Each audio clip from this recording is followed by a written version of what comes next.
Whatever Shabbos, everyone, Parshas Vayetze. We're just coming out of the Yom Tov of Yud Kislev, the Chag HaGula, the redemption of the Mittler Rebbe, Dov Ber, the son of the Alter Rebbe, and we're the Shabbos before Yud Kislev. Next Shabbos is Yud Kislev, so we're between Geula to Geula.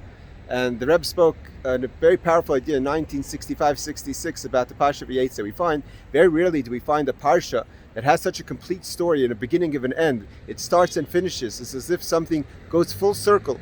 Yaakov leaves Beersheba, he goes to Haran, he finds his wives, makes a family, deals with love and deals with the sheep, comes back a tremendously wealthy, successful person after a tremendous, difficult 20 years, and comes back.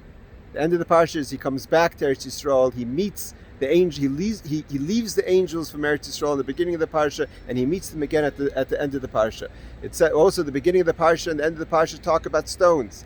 The beginning of the Parsha talks about the stones around Yaakov's head, and it turns into a single stone, and Yaakov wakes up and makes a vow that if God is going to be with him on this journey.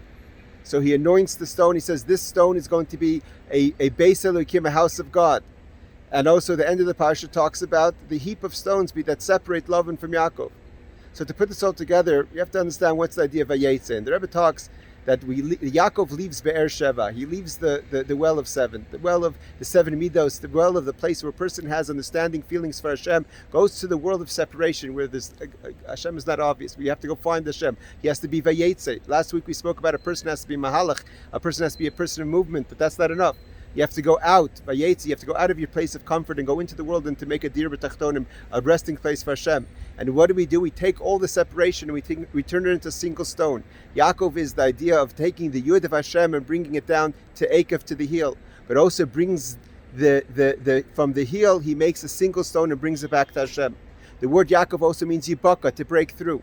In order to have the power, the strength to go into a world of separation, and not to be overwhelmed, and to be able to accomplish, to make it a resting place for Hashem, he has to break through the separation that Lavan builds. Lavan's separation is not just a separation from evil, but we know that stones represents words. When you organize things, so letters are words. You organize statements, you organize ideas, you could build something. When you make a heap of stone, it's a whole bunch of messed up letters that don't really mean anything.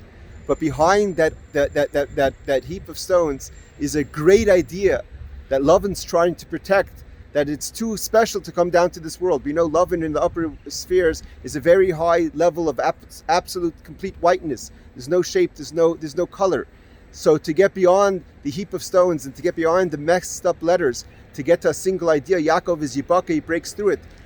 And from there he draws energy of Tzavi Yeshuas Yaakov. He brings down the salvation to have power to go make this world a dir b'tachtonim. But when a person goes out to the world, and there's all the separation going on, and people that are out there, like in the Tower of Babel, that are trying to use the words and the bricks and the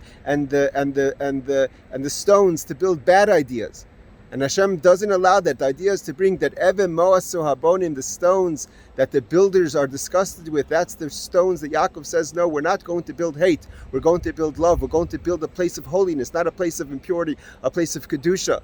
And in order to do that, Yaakov has to know clearly that he's leaving Beersheba, but he's not going to a negative place. He's going to a place that's going to find himself. He's going to find who Yaakov is. Haran, the Rebbe says in 1965, also means the idea of chayros, freedom. The true freedom sometimes only comes to a person.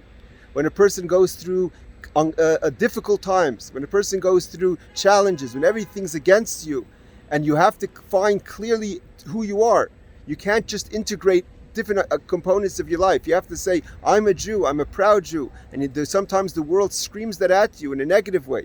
And then you find the true freedom of a Yid is Torah mitzvahs. Like the Friedrich Rebbe said, you could enslave our bodies, you could hurt our bodies, you can't hurt our soul. A soul of a Yid is always one, and that's true freedom. So when you go out Vayetze to Haran, you find your true person who you are. And that's what Yaakov is. He takes all the stones, makes it a single clarity. And then he could break through any boundaries to bring out the light with the coming of Mashiach.